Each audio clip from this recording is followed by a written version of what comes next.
কারার ওই লৌহ কপাট ভেঙে ফেল কর রে লোপাট, রক্ত জমাট শিকল পূজার পাষাণ বেদী।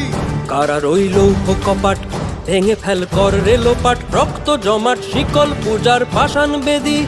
ওরে ও তরু নিশান বাজা তোর প্রলয় বিষান, ধ্বংস নিশান উরূপ প্রাচীর প্রাচীর ভেদী। ওরে ও তরু নিশান বাজা তোর প্রলয় নিশান, ধ্বংস নিশান উরূপ প্রাচীর প্রাচীর ভেদী। কারার ওই লৌহ কপাট ভেঙে ফেল কর রে লোপাট, রক্ত জমাট শিকল পূজার পাষাণ বেদী।